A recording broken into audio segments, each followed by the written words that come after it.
So I'd like to welcome everybody. My name is David Eichels with Gabriele Evertz Gallery, and we welcome all of you here. Many of you may know us from New Mexico. We've had our gallery out there for about 9 years, and we just opened this space in September, and this is our third show featuring Robert Swain's work. So we wanted to have this talk, and glad you came out. Sorry it's been all of a sudden turned really cold. It's hotter than hell for 6 or 7 months here in New York, and all of a sudden it just flipped a switch. But anyway, glad you all made it. And what I'm going to do is pretty much turn this over to Rachel Beaudoin, who's wrote the essay in the catalog and been working with us on a lot of writing and research here at the gallery.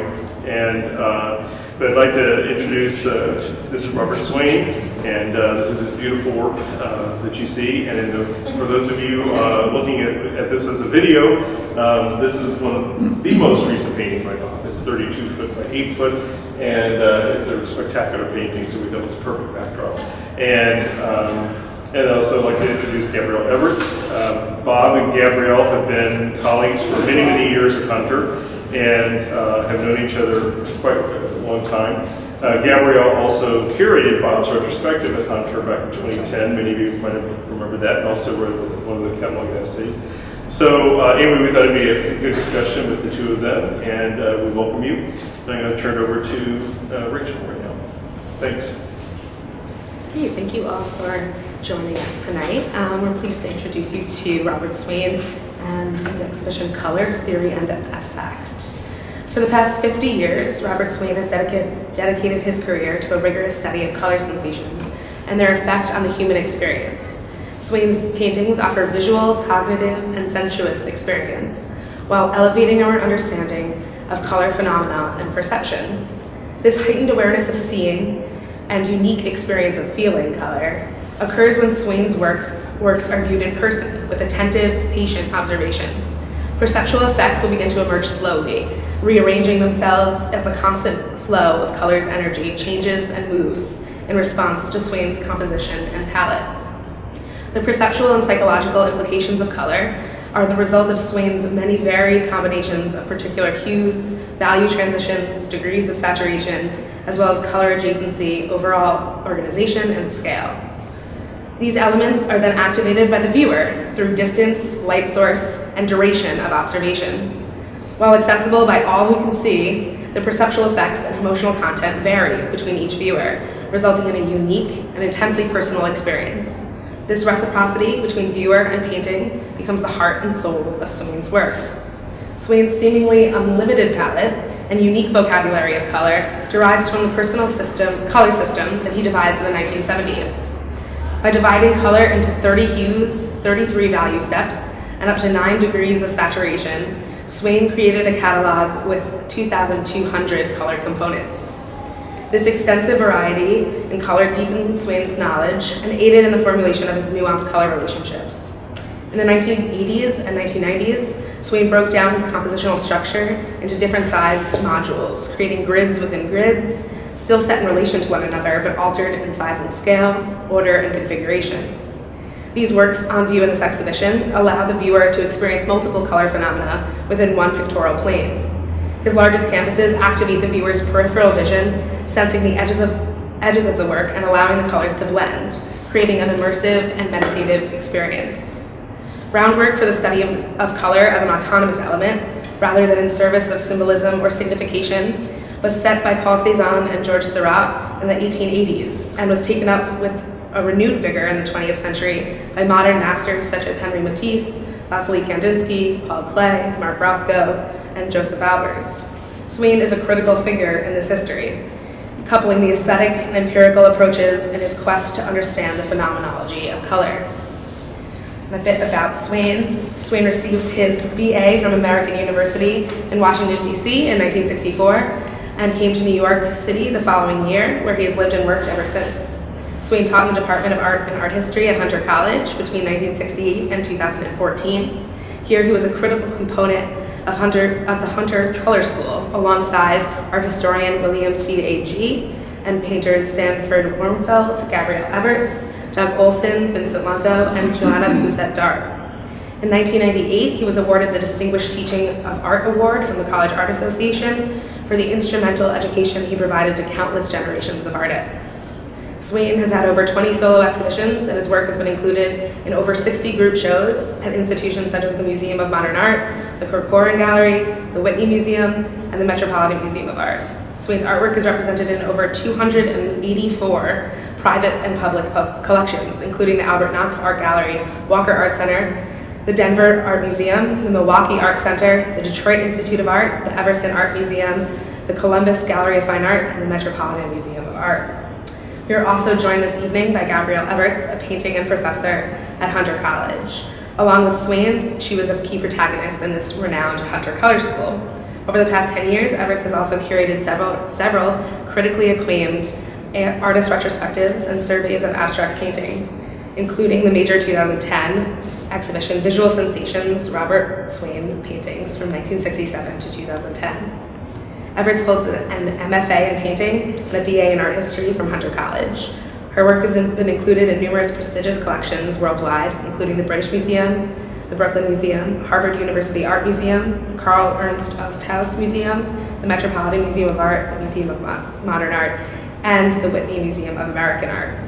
Everett's painting practice, much like Swain's, investigates sensations and perceptions, and uses the history and theory of color to serve as a basic tool for organization. However, despite their intimate relationship, Everett's striped canvases take a very different form than Swain's grids, proving the depth and diversity at stake in the ontology of color and abstract painting. Please join me in welcoming Robert Swain and Gabriele Evertz.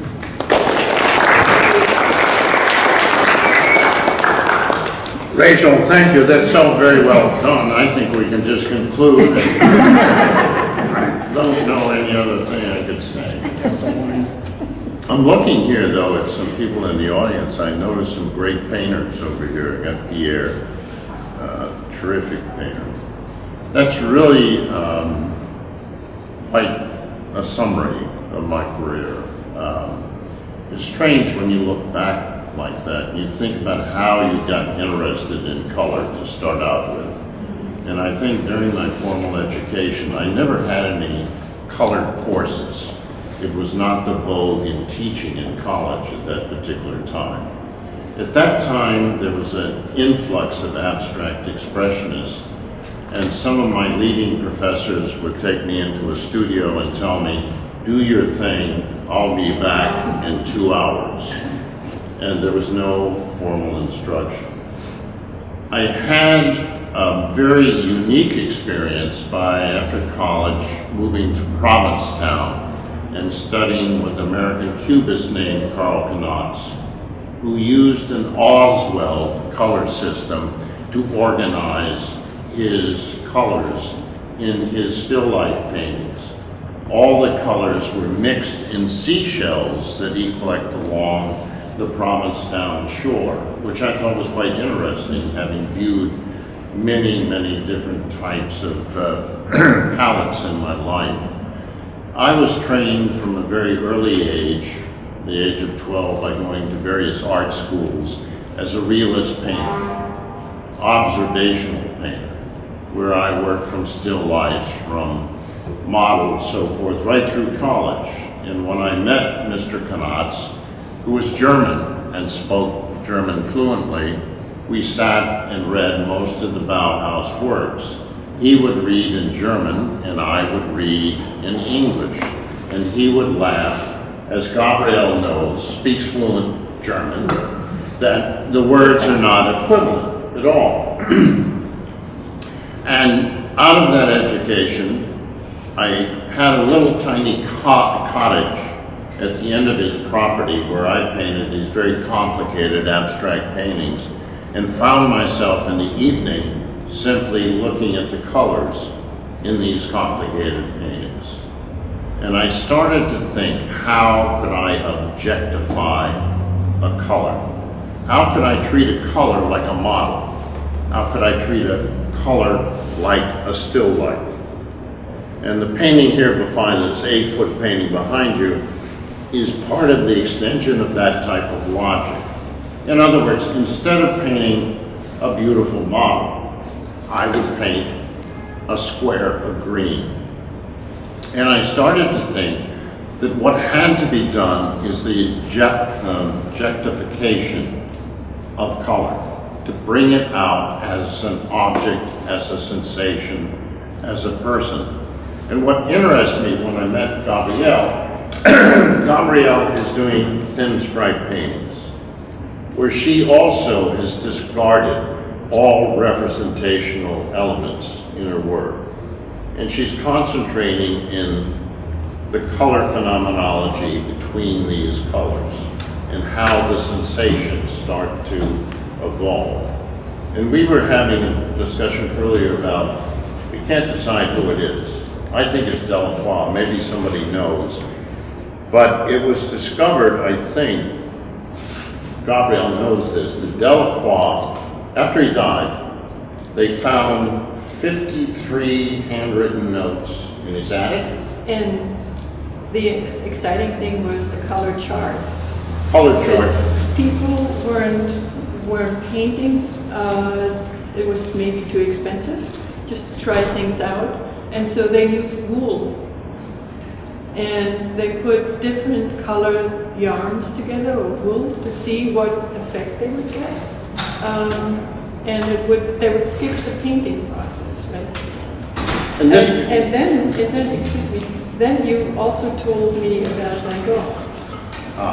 People don't understand how well trained he actually was, and how much he knew. He spoke 3 languages. At the time of his death, they found this little box. It was a Japanese lacquer box, and in it were little pieces of yarn. So he must have used the same technique to see how colors work together and if they work together. So these are interesting discussions we have. well, all of this goes back to this guy Chabrel, who was a Nobel Prize winner in chemistry in France.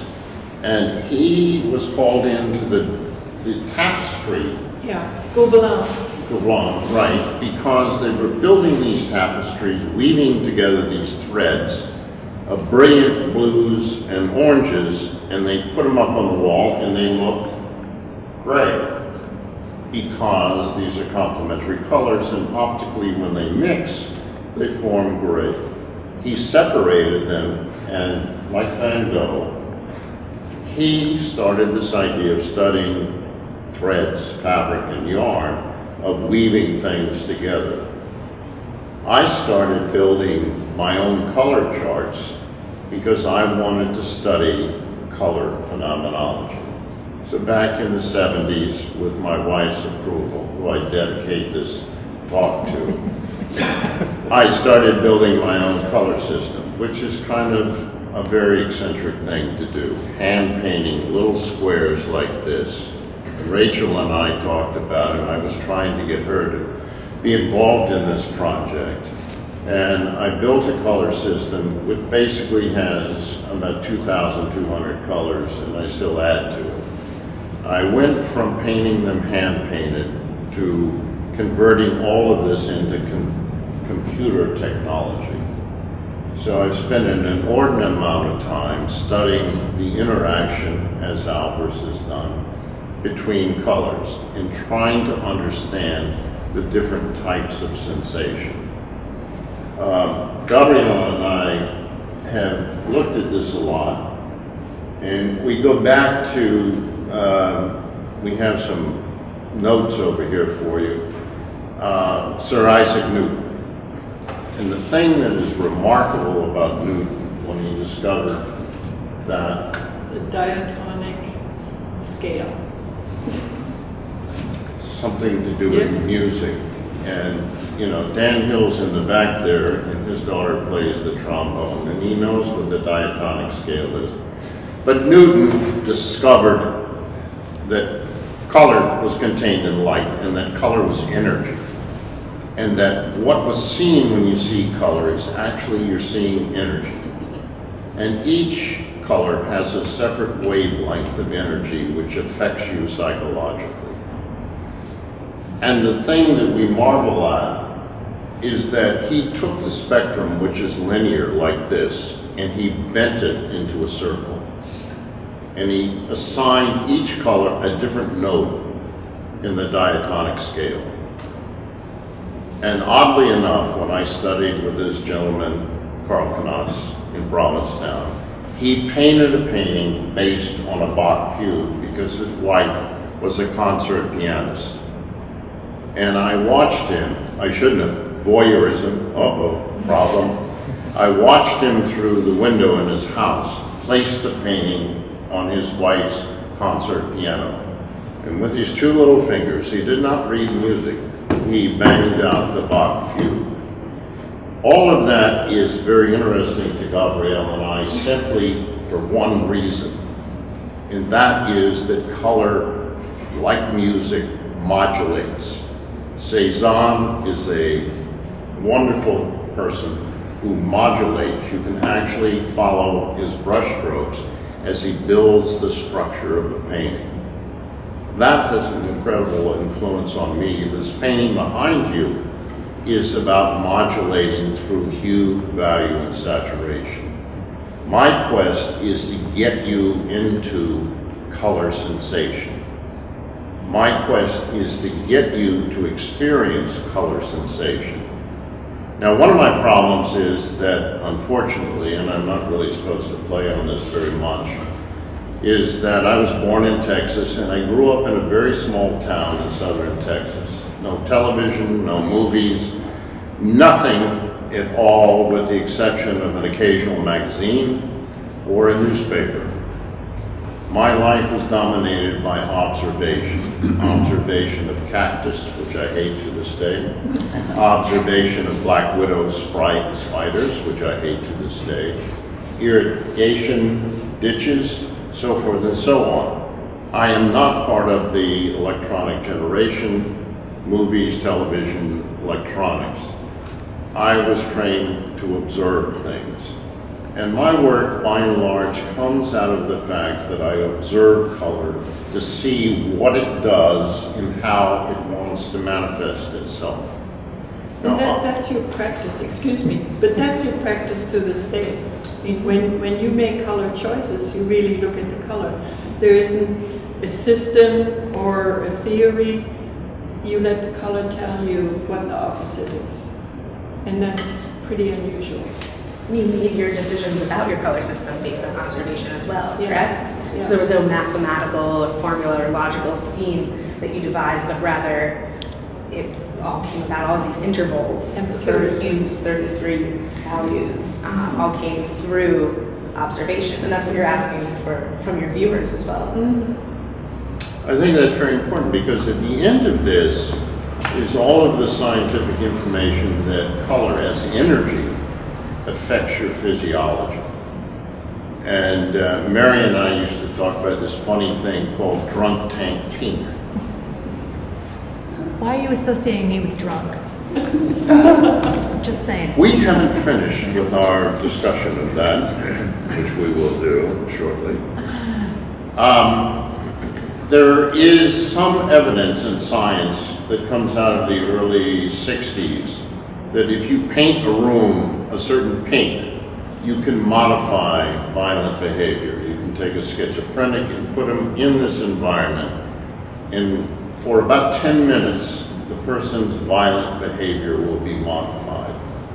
And that sort of stands as one cornerstone that color is very active in changing our emotional attitudes and feelings about things.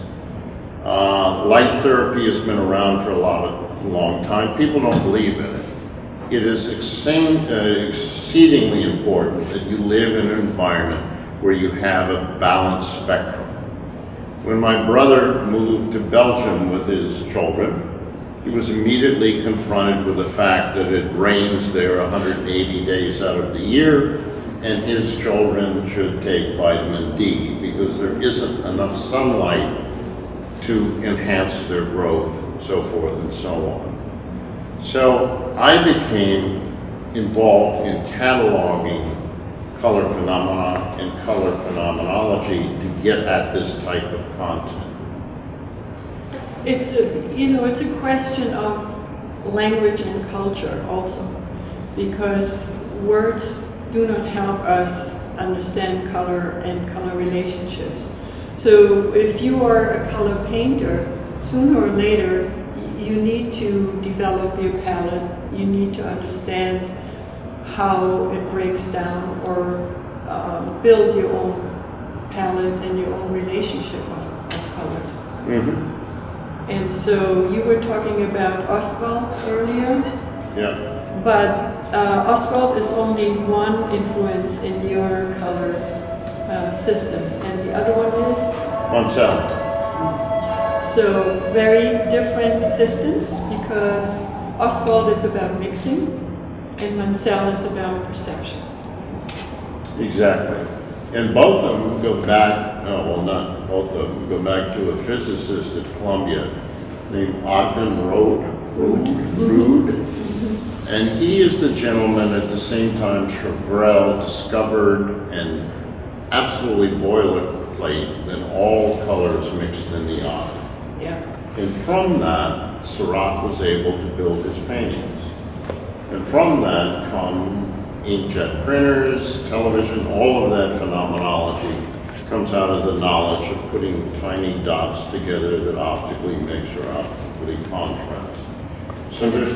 Yeah, and I think, sorry, but I think, I just want to talk about that a little bit, because when you superficially look at the work, you're reminded of pixelation, and you don't pay attention or look at it hard enough to see a reaction of the color occurring.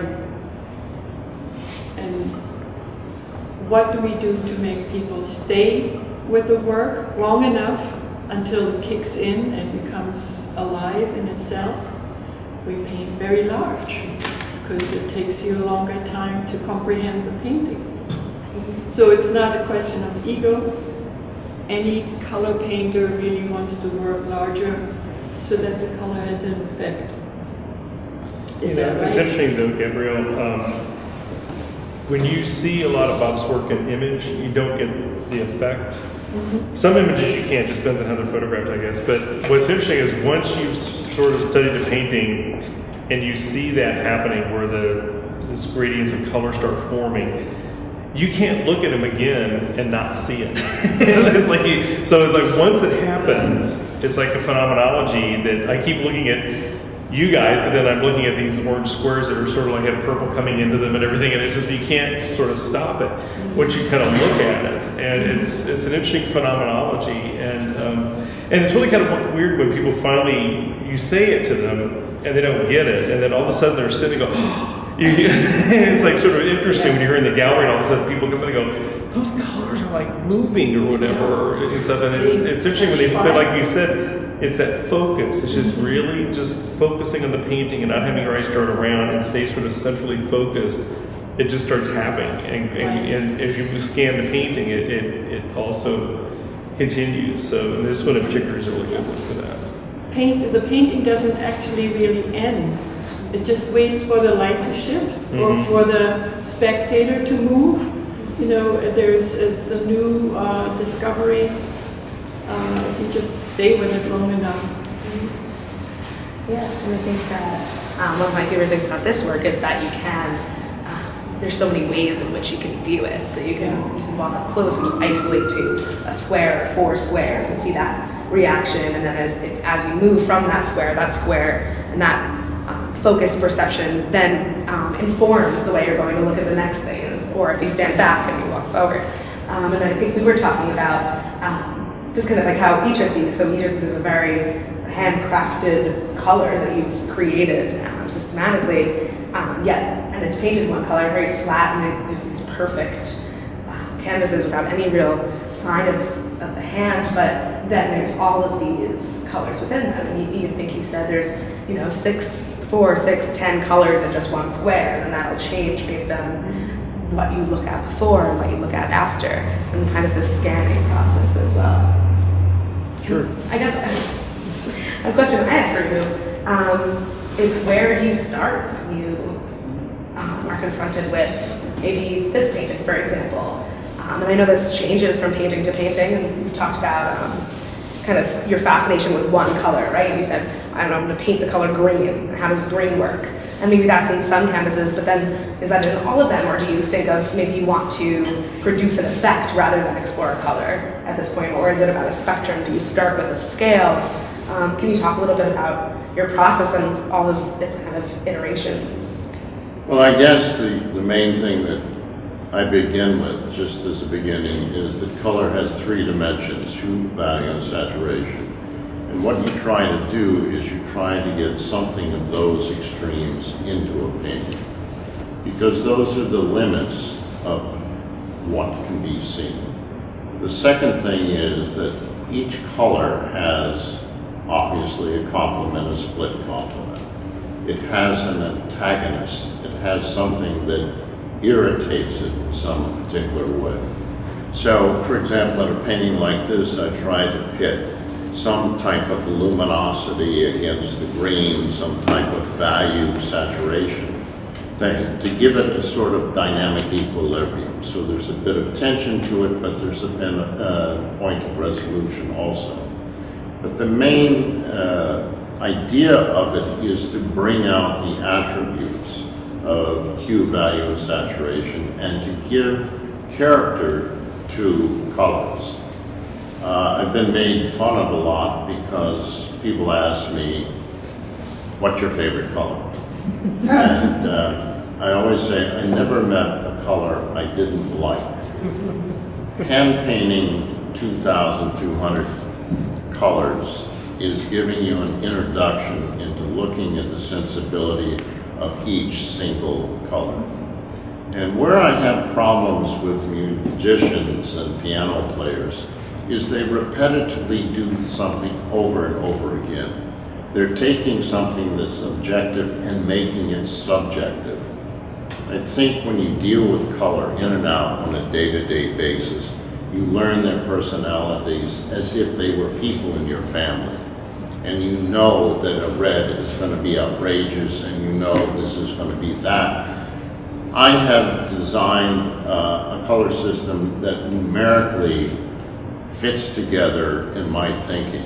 I don't know the names of colors, which irritates my wife.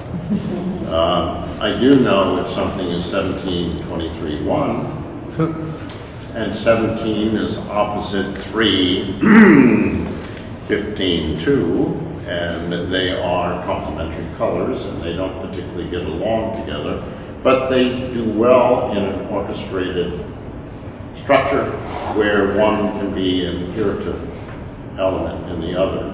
So when you make a sketch, like Rachel was asking, how do you start? You start by putting 3 numbers in a little box, right? Does it start with one set of 3 numbers? Like, does each work, where does this one starts with green, for example, this one or that, did that start with one color or a pair? I mean, because looking at it, I mean, you can imagine it starting with that central pink, magenta, sorry, that central number, but also you can imagine it starting with one of those rows or one of those columns, and that relationship. It's like orchestrating structure where you use the numbers to move the eye throughout the compositional structure. It is totally subjective. The numbers act like a way of building something. With the advent of computers, I'm able to take big studies of things like this, lay them out, use an inkjet printer, and I can actually look at them and make a subjective judgment about them. Is it something that has all of the parameters of what I would like to do? It's a shorthand, in other words. I like intuition a great deal. It leads me to ideas about doing things. And when you have all these colors around you, you start to think, how could you take a particular set of circumstances and make it into something that gives it a personality, gives it some kind of uniqueness in a way. And I like the larger paintings because I think that color in and of itself demands its own space. So I start building these things, and they're not done in a practical way. They seem to have their own finite end. And all of a sudden you end up with something and you say, oh my God, this is 70 feet long, which I did. And then the whole process becomes complicated because how do you paint it, where do you store it, and what do you do with it, right? I've never let those issues interfere with me. I've gone ahead and done it anyway.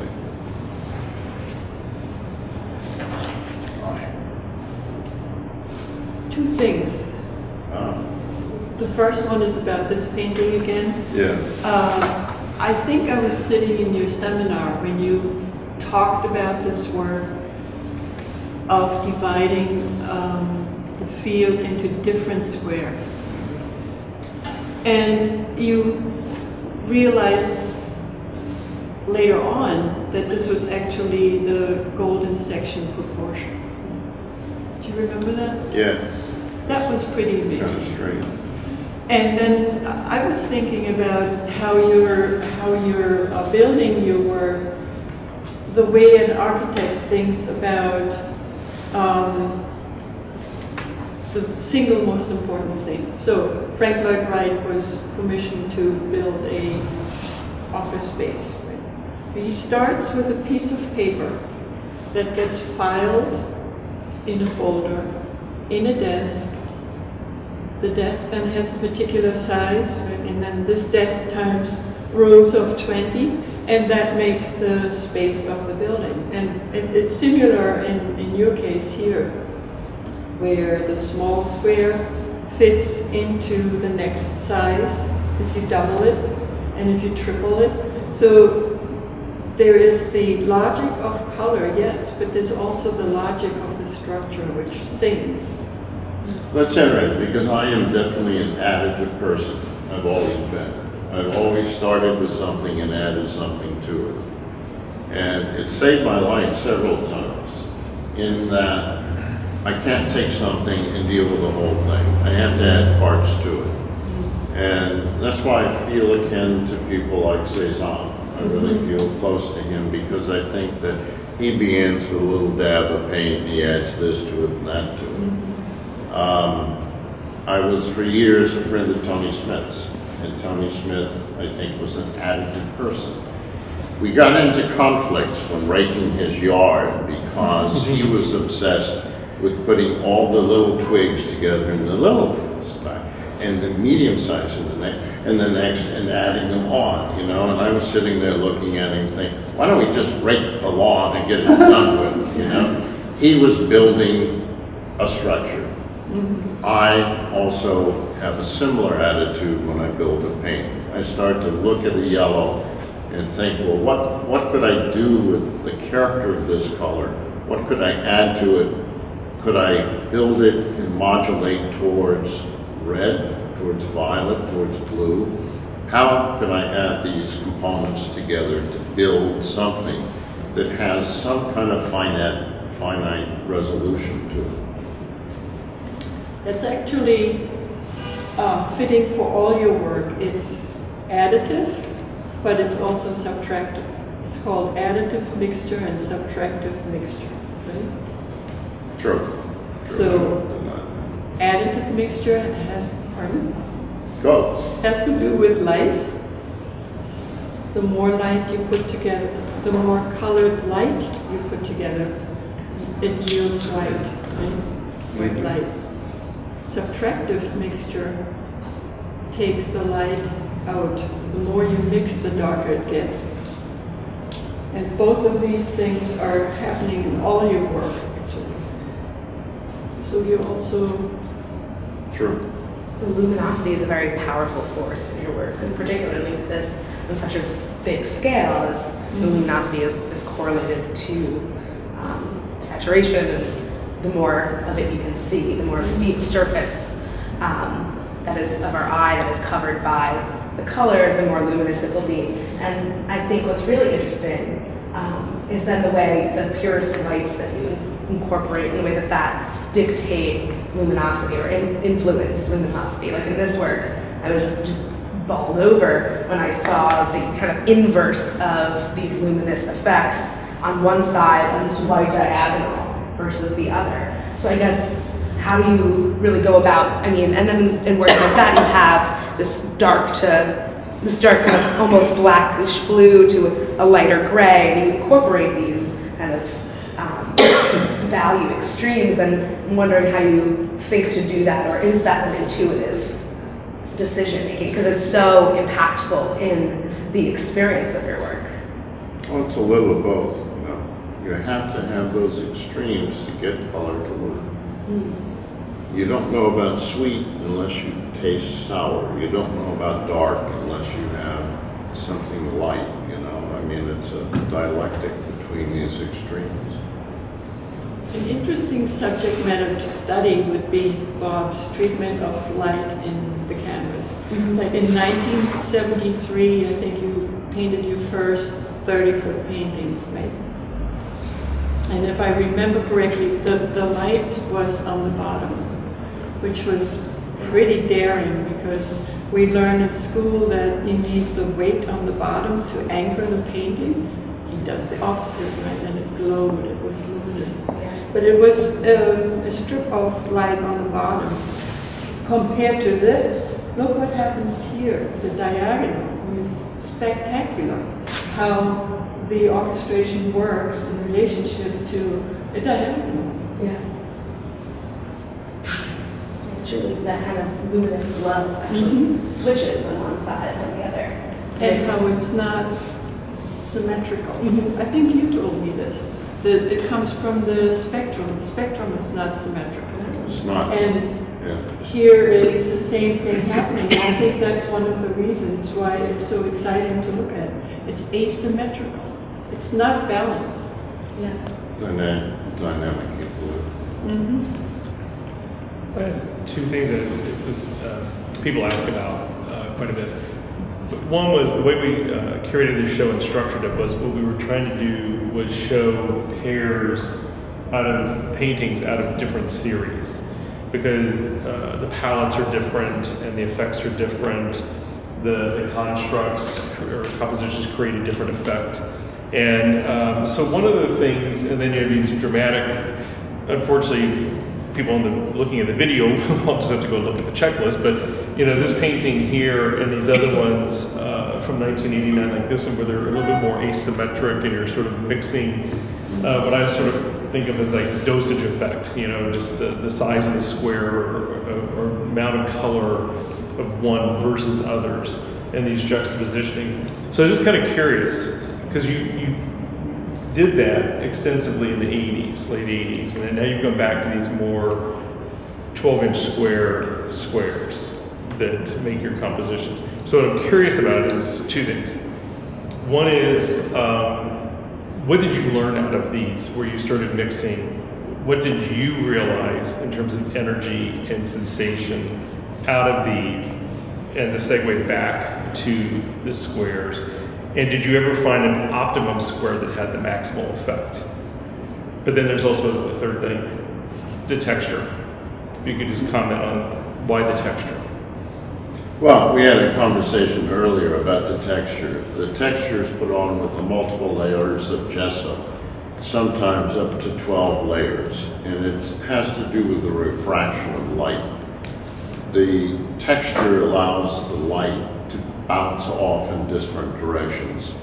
Initially, I had painted a lot of things very flat, sanded it absolutely perfect, put another layer in, it absorbs light. It doesn't refract it in the same way.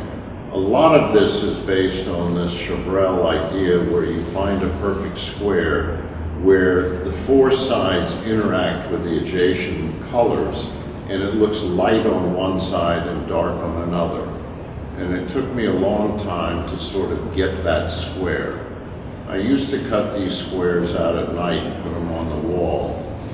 My wife thought I was slightly nuts, and stare at them.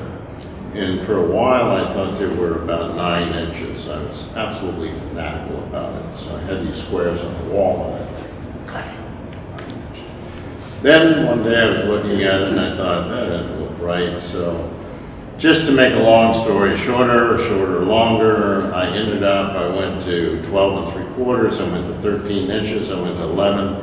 I ended up with a square, and I looked at it one night and I said, that looks about right. And I went up with my measuring tape and I measured it. It turned out to be 12 inches. And I felt like a fool because I'd spent hours cutting out these squares and looking at them. But that square seems to be a component where you get these different readings along the edges. The larger squares are made up, even in these big paintings, of the same size square, but the color changes from being active to being passive. So it's less about edge phenomenology. It's about establishing a green field, a subject, a person. That is Mr. Green or Mr. Red, right? So the building block was the square. The paintings which David will hopefully one day show, which I'm still working on, are paintings done with brush strokes, where the components of the squares are made up of individual brush strokes, which even gives it a little more phenomenology. But it's a much more limited palette, I think, too, and it makes it much more vibrational, much more so. But I've also noticed in those paintings you tended to go more to a tertiary color palette versus primaries. We'll see about that, David. But let me just summarize something then real quick. So what I heard was these paintings where you have, looks like 9-inch or 12-inch squares and quads of those and larger. Yeah. Basically, you don't get the same color effect except for the smaller panels where there's a cluster of like either 16 or 9 or whatever. But at the same time then, what I'm wondering is when you said about the refraction of light, which is what I suspected, does that also activate the eye, do you think, and make your eye more receptive to the suggestion of the blending? It's a little more aggressive, yeah. Okay. You know, in these recent studies that these perceptual psychologists have done, they're finally getting established that when you see a color, its energy absorbed by your rods and cones down your optic nerve into your brain, and then it goes into your whole physiology.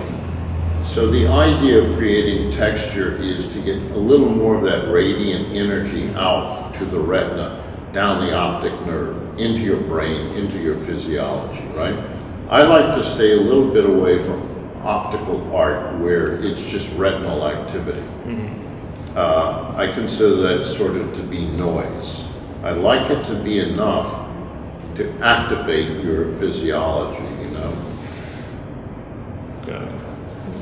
So that only happens over time and duration, whereas, you know, other works are a hit, but then nothing else happens. In this work, you really have to spend time with it, and depending on the distance, there are different reactions that you have to the work. I like thinking of them as durational pieces Yeah. of work in and of themselves, not existing over time, and activated by the viewer and activating the viewer. They're slow paintings. So. Yeah. And another wonderful thing about the size square that you imagine, the 12-inch perfect ideal for these hue, value, and saturation, is also the types of color that you can see, which is something we've talked about. And I know I had mentioned, so there's that one true color, right? That surface color that it is painted. But then you see all these other colors, but you see them in different ways. You see film color or three-dimensional color, right? So volume color, thank you. So in some of them, they even seem to lift off of the canvas and enter your space, the space between you and the viewer. And then in others, they seem there seems to be a gradient, right? So it kind of Gabriele loves Mr. Katz. Yes. Mr. Katz is the individual, I think, who defined film color where Well, the modes of appearance, the modes of color appearance. the modes of color appearance. Oh, wow. He was a psychologist at the beginning of the 20th century, and he had a whole new way of describing how colors appear to us. You don't like him so much? Oh, I love cats. I'm getting confused with the guy down on Houston Street.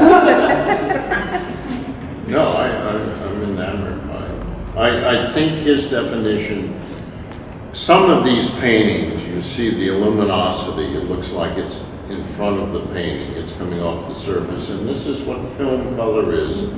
And, I'm amazed at how somebody can define that. I'm amazed that Sir Isaac Newton made a hole in a blind, and he put a prism there to figure out that color is contained in light. I mean, some of these observations are very sophisticated, and cats certainly stands at the pinnacle along with Chabrel as one of these individuals through just looking at something figured it out. I think that's why color is so important, because it obliges us to engage in human experiences. And they are not only physiological, they are chemical, biological, psychological. It's a whole range, and it takes a long time to actually learn it. And I guess that's why colored painters are a little older. It really does unite all of the parts of your body, right? It's this embodied experience. We should take a question or two, Also, I want to point out Dan Hill is here. He's president of the American Abstract Association. He is an absolutely incredible abstract painter. And his daughter plays the trombone, which is close to my heart. I played it at one time in my life. It has nothing to do with this.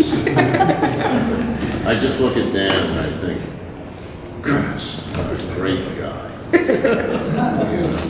want to go back to the question of the size. You told me this before. Be loud. It's not only about what's happening at the edges, it's also about what's happening in the center, isn't it? So it's really about balancing 5 sensations and finding that right scale where with the simultaneous contrast you have that effect. Spilling over that edge due to Carter Radcliffe would call it cross-lateral inhibition, I think. I don't know if I got the name right. His study of the retina of the horseshoe crab. You know that. So that effect spreads away from the edge and in the direction of a certain distance, regardless of the size of the square. So you're looking at not only those 4 edges, but also the sort of neutral space in the center. So where the square is too small, you lose the center. If the square is too large, the color sensation of the center dominates, which is what you're talking about with Mr. Green, where it just becomes this single color. And the sense of, there's still things changing at the edges there, but the center dominates and almost diminishes your sensation of what's happening at the edges. Yeah. So you're, in a sense, trying to find this right relationship between the 4 at the edges and the center. That's a beautiful explanation. Thank you. Well, we haven't talked about your black and white work. I do black and white work. In Black- the 80s, right? No, people forget black and white is a color. Very important. Yeah. It has remarkable characteristics. I was always impressed with Rembrandt, Caravaggio, that in total, the entire movement. It also simplified a problem in studying structures. So I used black and white and gray to study structure. Somebody else with an outrageous question. I have a question. When I look at the large squares, I find them very confrontational. you use the word aggressive, and I really feel that strongly. These are very seductive, where you can spend, you're drawn to it, and to spend a lot of time. And in a sense, they're very jarring, these big squares. I found it most so in the painting at the last day. Yeah. Well, the idea is to make that square into an object. I want it to be a thing, have a personality, be like in a still life, a classical finish. A still life, you have a bowl, you have a pot, you have a flower, you have something of substance. I want green to be a person, a something, right? I don't want it to be a phenomenon. But on the other hand, the stuff on the left, lower left, is more phenomenology. So it pits these two dynamic kind of elements against each other. One being very staid, being very, as you describe it, and the other being more active. Yeah.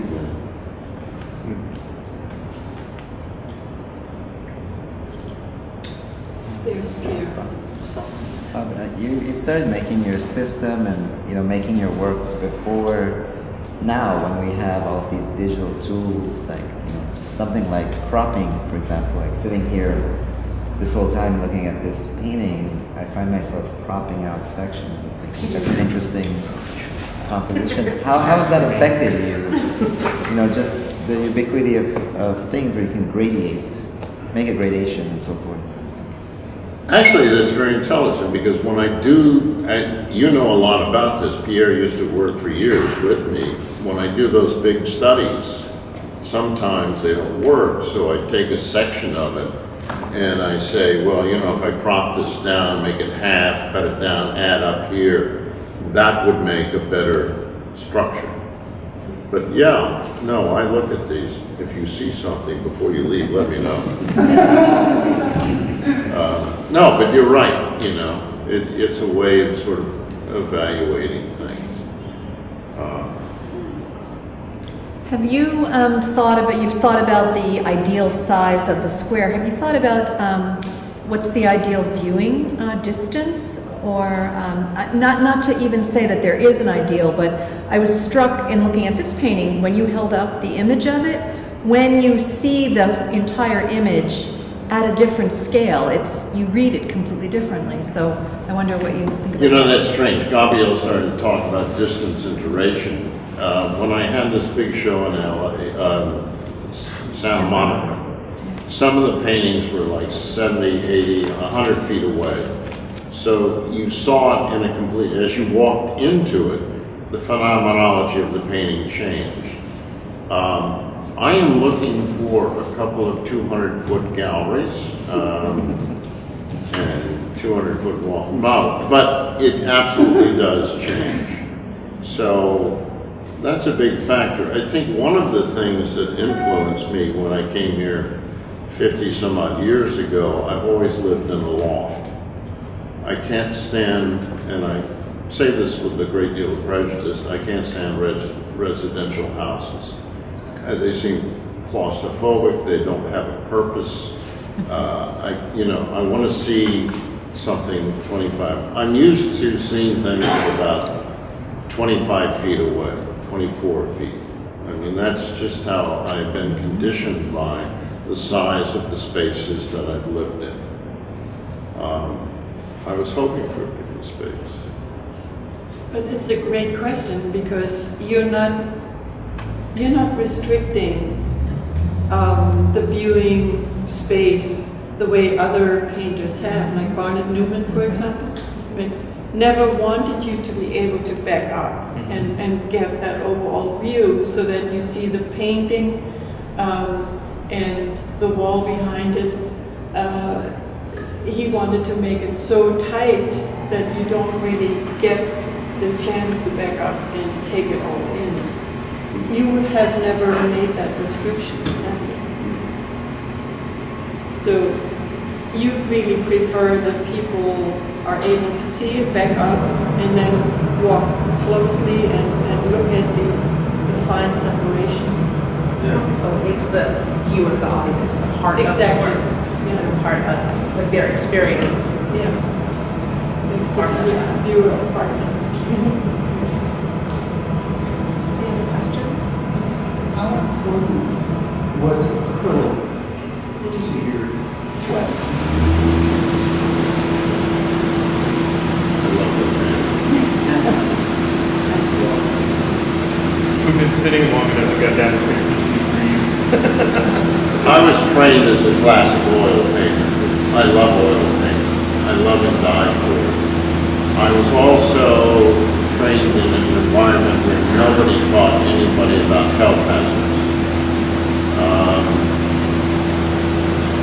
When acrylics came along, I didn't really like it. Oil paint has such viscosity, such body, such radiant energy. There was an art dealer, a supply house, David Davis, you know David? David used to let me go into his racks of oil paint and allow me to take the top off of each tube and make a little swatch. And he would allow me to go through the block colors, the roll columns, all of the colors. And I would spend hours making little traces of these things. And David would talk ad nauseam about grinding his own oil. There became a point, I painted a show for Fishback Gallery in Leon Gollitt's loft. He loaned it to me one summer. And I was painting with oil paint, and the summer was hot, exceedingly hot. And I noticed, even though I had put extra oil in the oil paint, that the film was slowly culminating. That means that the binders were being sucked out of the paint. And I made that decision at that point. I couldn't pre-mix and save the stuff. So I started to switch to acrylic. That became very problematic because the acrylic manufacturers never came up with the same true pigments all the time. I got to know the guy at Liquitex, the chemist, and we would have long conversations about capitalism versus buying pure cadmium yellow on the world market. So I would still be an oil painter. I'm a little bit allergic to it. It's very dangerous health-wise. It's toxic. Yeah. Why put more toxins in the earth? Who knows?